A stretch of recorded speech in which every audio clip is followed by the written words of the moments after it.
This is continuous coverage. Continuous coverage In the trial of Lori Vallow Daybell from the Hidden Killers podcast. Hidden Killers podcast. We're up to segment number 4 in our coverage of the trial of Lori Vallow Daybell. Let's head to the courtroom.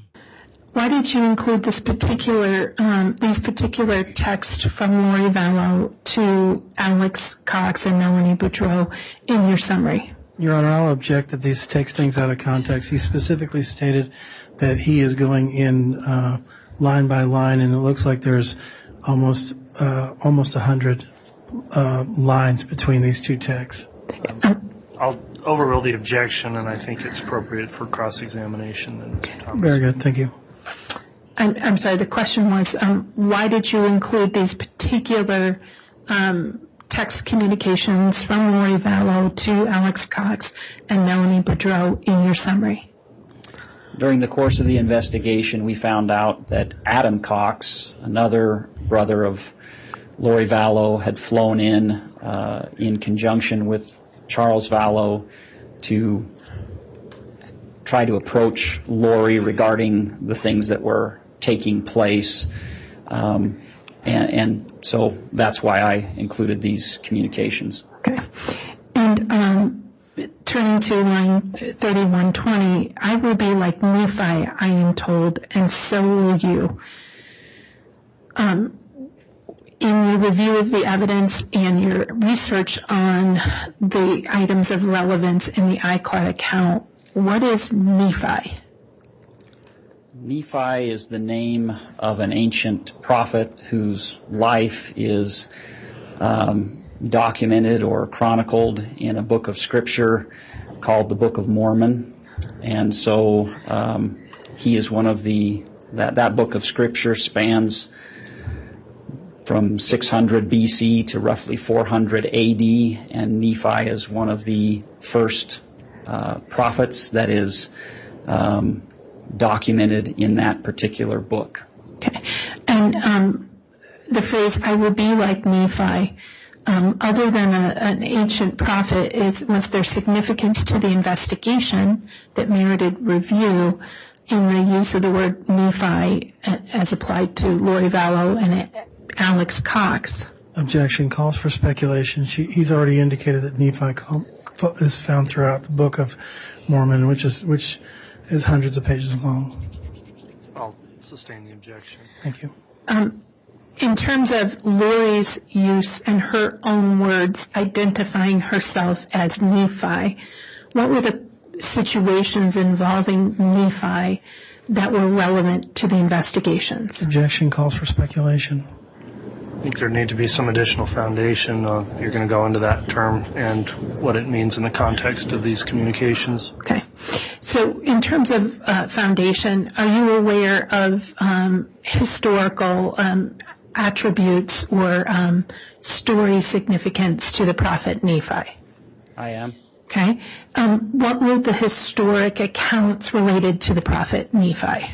Okay, objection vague. There are hundreds of stories about Nephi. That's overruled. Thank you. If the witness knows, the witness can answer. The primary one relates to an incident where Nephi was commanded by God to slay an individual named Laban. Your Honor, I'm going to object as this is speculative. Overruled. I'm sorry, you can keep going. You said it was about Nephi was commanded to slay Laban. Yes. And what was the rest of that particular historic accounting of the prophet Nephi? Simply put, Laban was in possession of records that Nephi and his family wanted to possess before they left Jerusalem, and Nephi was commanded by God to slay Laban to obtain those records. Okay. And so was Laban considered a good guy or a bad guy? Bad guy. Again, Your Honor, based on his response to the question, I believe it's irrelevant, and it specifically doesn't have anything to do with the crime that's charged here, and it doesn't even correlate. Well, there's a reference to the term in the text, and I'll allow a little more on this, but it's getting outside the scope of, I think, what's relevant. Pretty quick here, Ms. Smith. The defendant herself likened herself to Nephi, correct? Yes. And the defendant likened Alex Cox to Nephi, correct? Yes. Okay.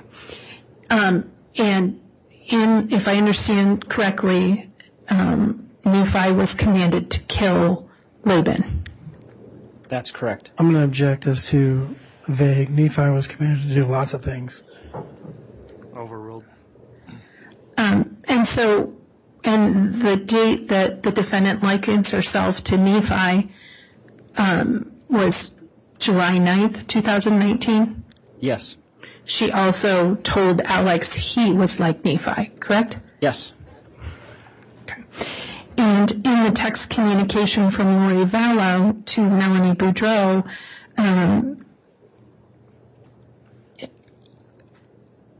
did Lori Vallow indicate on July 10th, 2019, that Alex Cox was with her? Yes. Okay. Now, defense counsel pointed out, and we were going to chat about this in a minute, I noticed that there's a line number and a date, and then it appears to have a different line number and a different date in your summary. Why didn't you include every text between those two?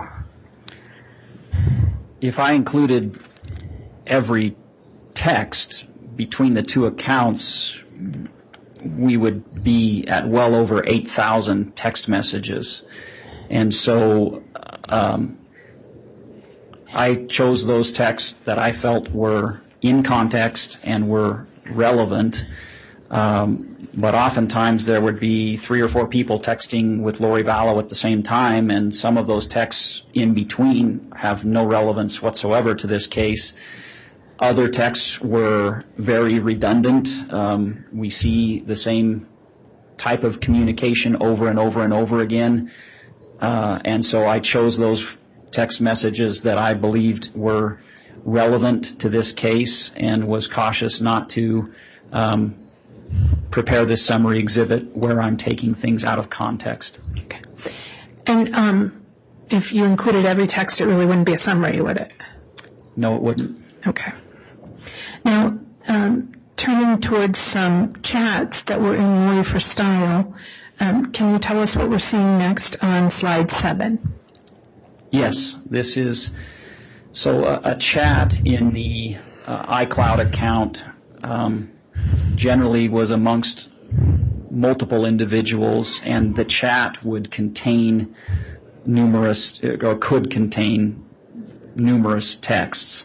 This is a chat between Lori Vallow, Cole Vallow, and Zach Vallow. Cole Vallow and Zach Vallow are Charles Vallow's sons. Okay.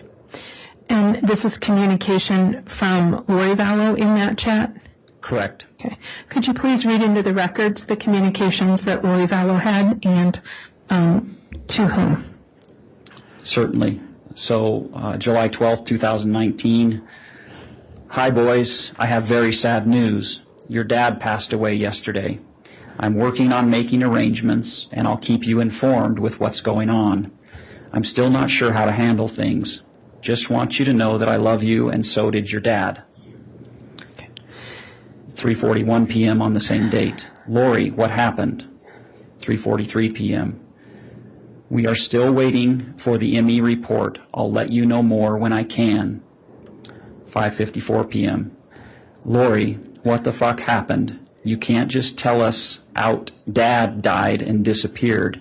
You're not too busy to just let us know he died and disappear. Okay. Why did you include this particular series of chats in your summary? For timeline purposes, this series of communications took place the day following Charles Vallow's death, and it is indicative of the communication from Lori Vallow to Charles Vallow's sons regarding their father's death, but excludes the manner of death. Now,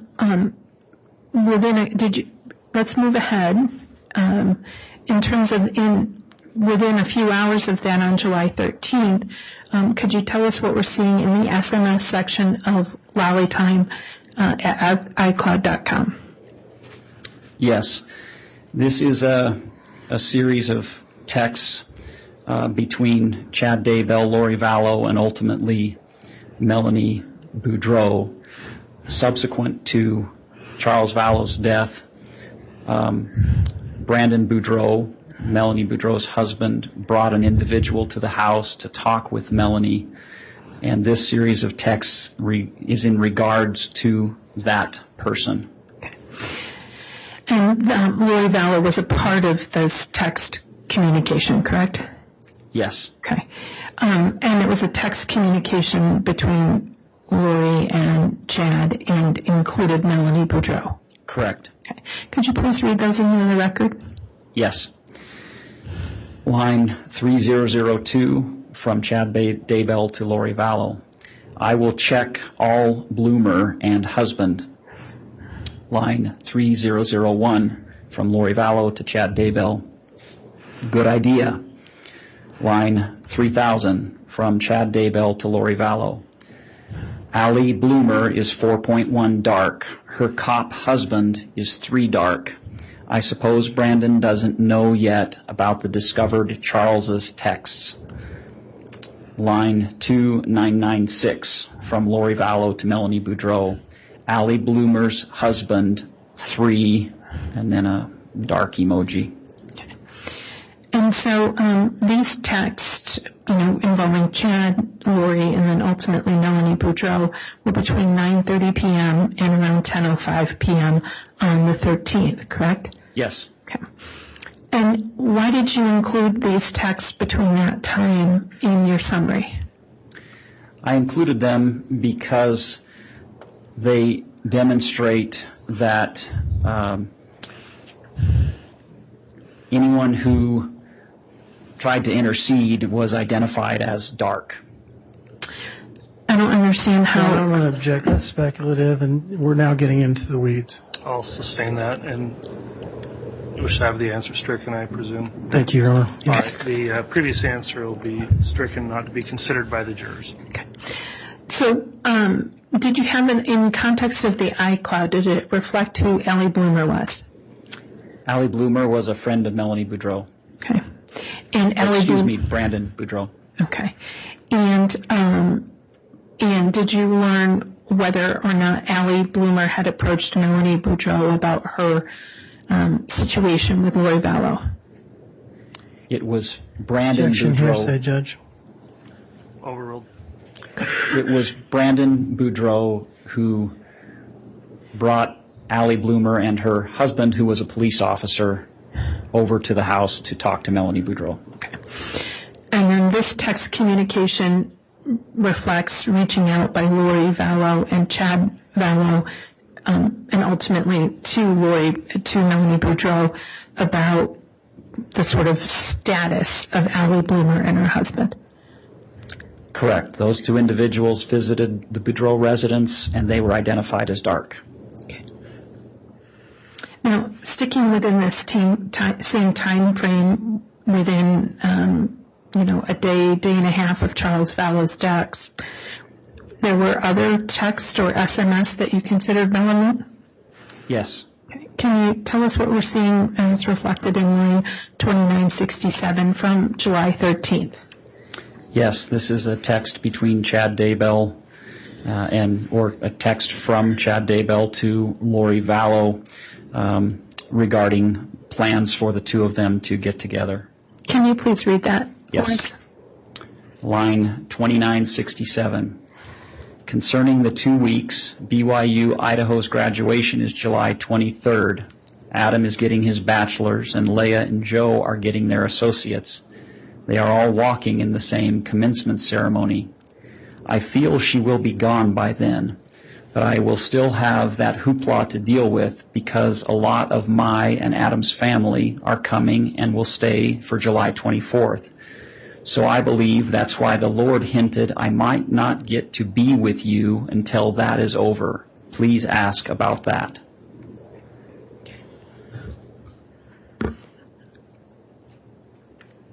And were there additional text associated with that conversation? Yes. Are we seeing those on the next slide? There's a series the next few slides, I believe. Okay.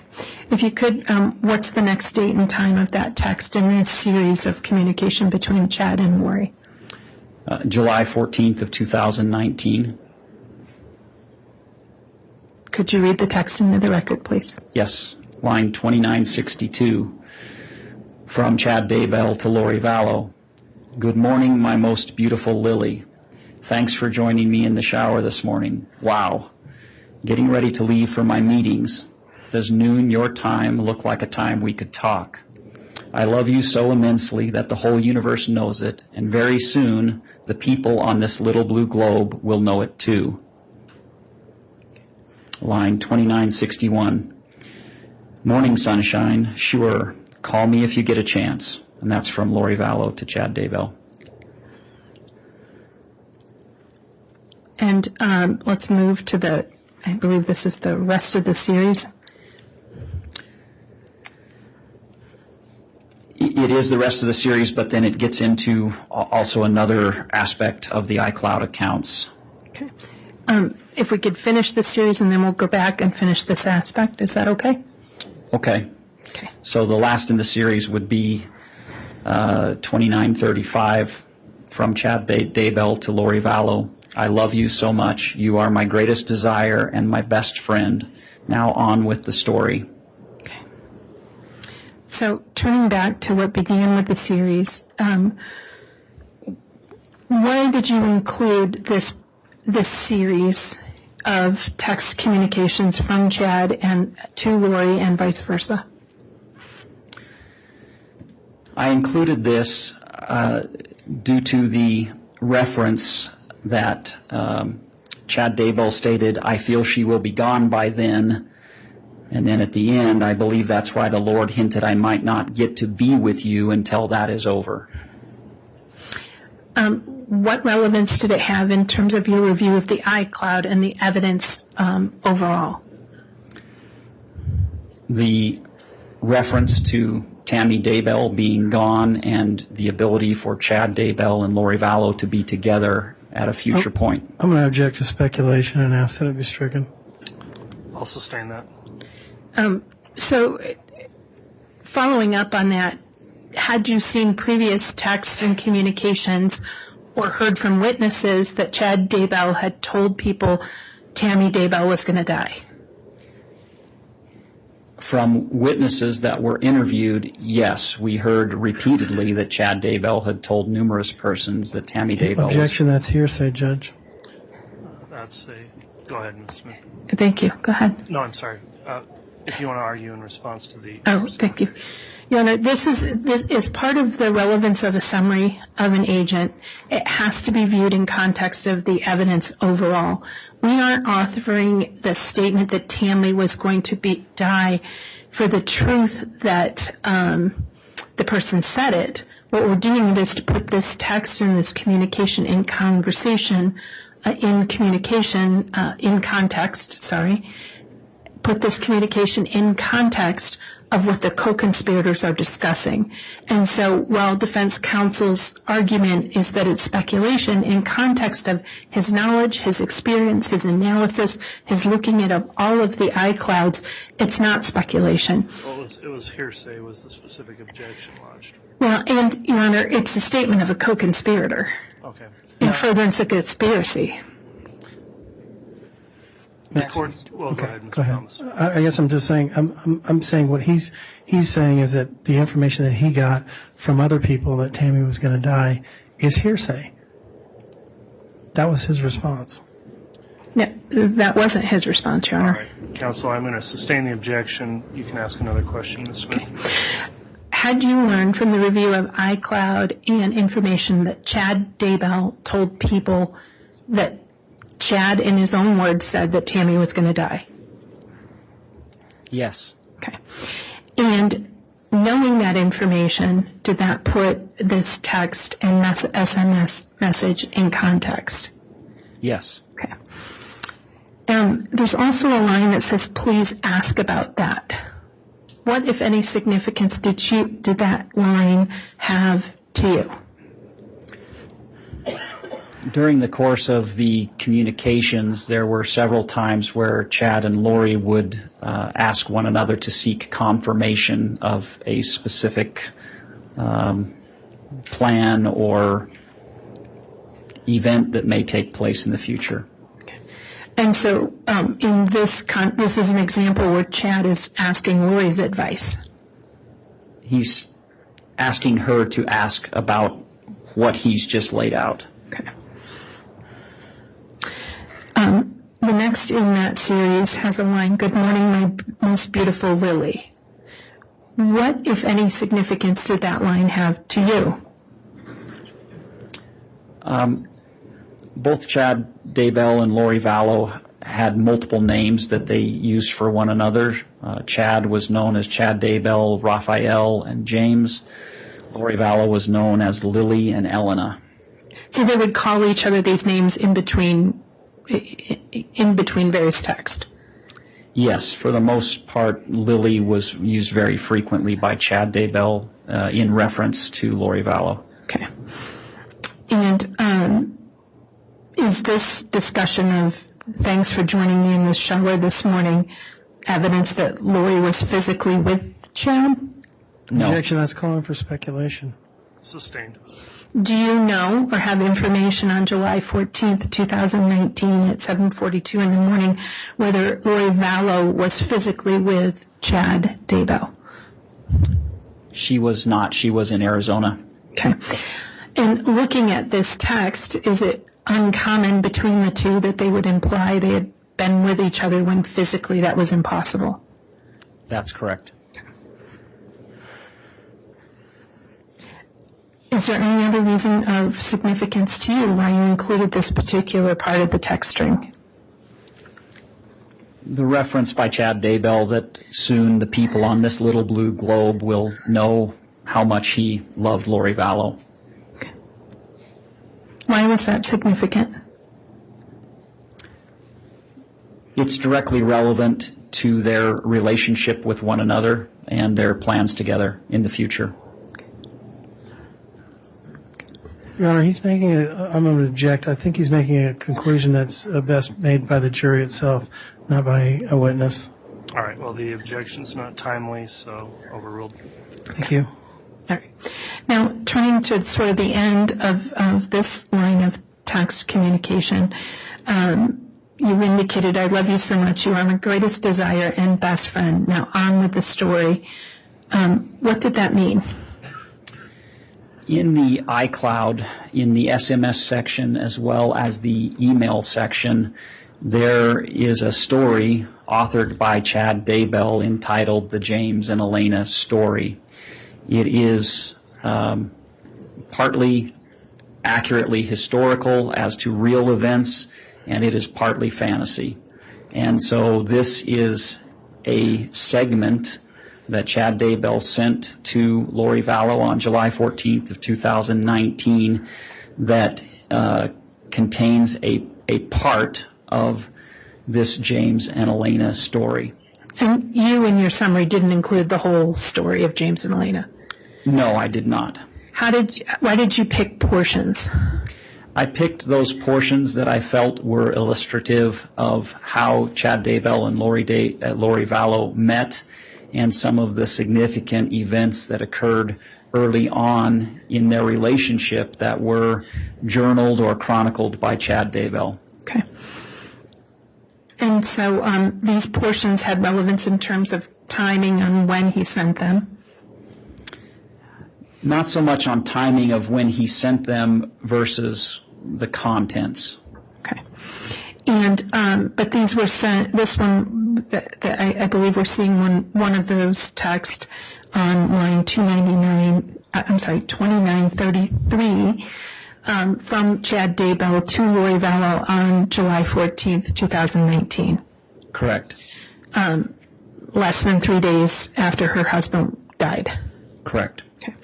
Could you please read that into the record? Yes. Line 2933, text from Chad Daybell to Lori Vallow. They would both attend the same event in mid-November, and it seemed like that day would never arrive. Each day they opened their hearts to each other a little more. James knew he could trust her with the mysteries of the universe that had been revealed to him. He knew they had been married before, and they had been close friends with the Savior when he lived in Jerusalem. James had served in an important position in the Lord's church, and Elena had been his beloved spouse and best friend. That relationship was now meant to continue in this lifetime. And did that text exchange between Lori and Chad continue? Yes. And that was at July 14th at 3:05. The next one. Correct. Okay. Could you please read that one into the record? Yes, line 2930. Text from Chad Daybell to Lori Vallow. As James and Elena talked on the phone, he tried to delicately describe their connection to each other, and he was delighted that she believed him. He also shared that they had been married at other times on a previous world, and she accepted that information as well. James was overjoyed to have these memories restored to him because he truly loved her with all of his heart. He knew they were meant to be married again and complete important missions together before the second coming. He was ecstatic that she was receiving confirmation of these things as well. As they talked on the phone, the spiritual connection was so intense that it also produced physical desires, and it was as if their spirits were making love despite the great distance between them. James knew his spirit was visiting her during those occasions. He also became aware... Objection misstates the actual text. It was misread. I'm sorry, what did I misread? If you want to just start again at James knew his spirit, we don't need to start all over again. All right. James knew his spirit was visiting her during those conversations. He also became aware that his spirit would visit her at night, and they would wrap around each other in a sensual embrace. Kissing her was so wonderful and real, and he knew that the next time they saw each other, he needed to kiss her. He wouldn't be able to resist holding her. He was absolutely in love with her in every way. Why did you include those fraction of the James and Elena story in your summary? I included those because of the insight they give into the way in which Chad Daybell and Lori Vallow met and how their relationship began. Turning to the next lines in Lolly Time, line 2915 from July 14th, 2019. Could you please read what's included in slide 13? Yes. Line 2915, text from Chad Daybell to Lori Vallow. Hanging in there, but really missing you too. Please find out the name of Mel's campout in Utah. I have no intention of going, but I feel it is our avenue to get together, whether she is still here or not. Line 2914, from Lori Vallow to Chad Daybell.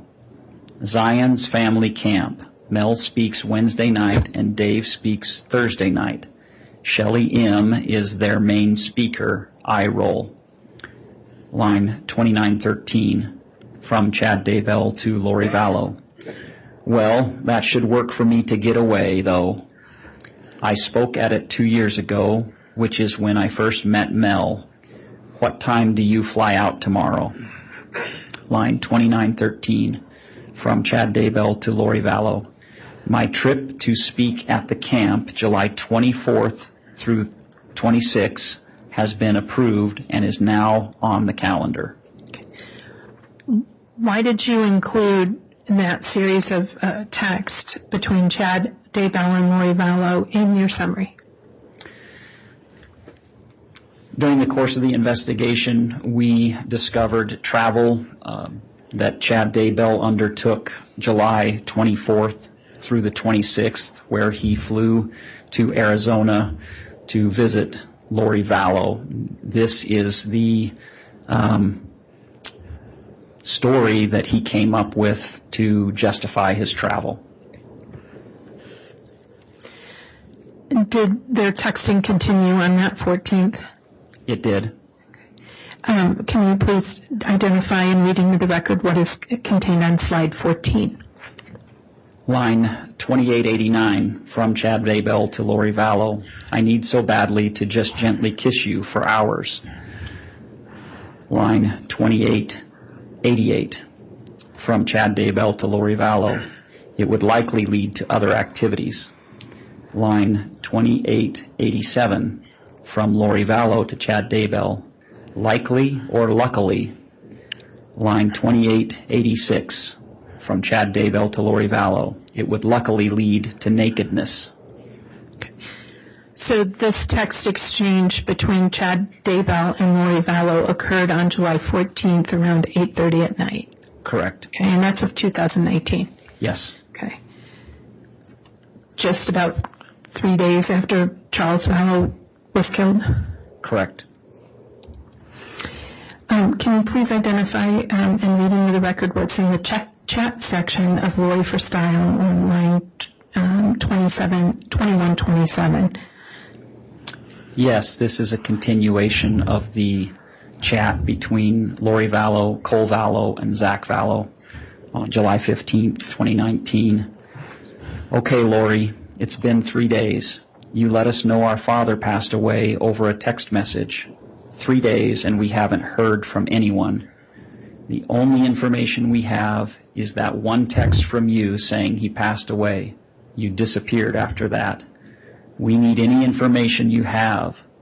What happened? When did it happen? How did it happen? Where is he now? Are there any funeral plans? And can Zach and I be part of it? We talk to him all the time and now he's gone. He was our dad and we loved him very much. We deserve answers. Also, why have you been the only one to contact us? We haven't heard from Colby or Tylee. I know they are affected too. I called Colby recently too, but he didn't answer. Is JJ safe, and what does he know? I need to be kept in the loop about this all. This isn't a nonchalant topic you can just throw a text at and be done with it. Why did you include this particular chat from Lori for Style in your summary? Mainly just to show the communication between her and Charles Vallow's children and the fact that she did not communicate what had taken place. Okay. And so she had communicated on July 12th with them about their father dying? Correct. Did you find evidence that she gave them any information in the text that you saw from July 12th to July 14th about what happened to their father? No. But the text that we saw between her and Melanie Boudreau and her and Chad had occurred in that intervening period? Correct. In that intervening period, did you see any evidence in her text communication with people of sorrow or regret or remorse over Charles Vallow's death? Objection, it's not relevant. Sorrow, remorse, and regret are consciousness of guilt and are highly relevant to a defendant's state of mind. It's moved to strike, and it's also speculative. Yeah, okay, first, no speaking objections or responses, please. So the objection is overruled. In the text messaging and the account that you saw of Lori Vallow from the time she notified Charles Vallow's sons on July 12th of his death to the time that Charles Vallow's sons reached out on July 15th, did you find any evidence or evidence of remorse, regret, or sorrow in the defendant's communications with anyone? Your Honor, I'm going to object. I believe that's the jury's province to decide that. Overruled. None.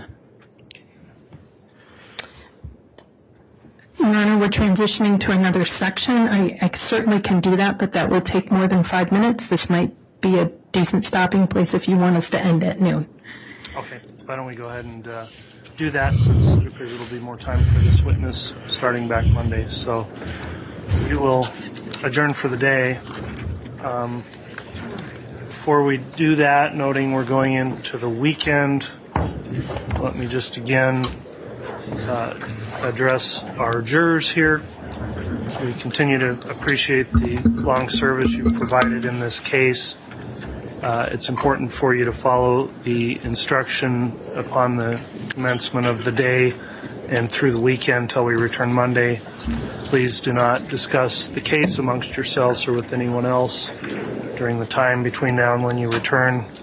Please do not follow the case at all. If you see it in the media, don't do anything to look up the case. Access any other information that could impair your ability to decide this case only upon the evidence that you're hearing here in court today. So with that admonishment in mind, we will go ahead and recess for the day with the plan to start back with additional evidence Monday morning at 8:30. All right, please. That wraps up segment number 4 in our coverage today. The trial of Lori Vallow Daybell. Press subscribe wherever you download podcasts. You don't miss any of our coverage, courtroom action, interviews, and discussions on the case. I'm Tony Bruschi. Stay with us. This is continuous coverage Continuous coverage. Continuous coverage. in the trial of Lori Vallow Daybell from the Hidden Killers podcast. Hidden Killers Podcast.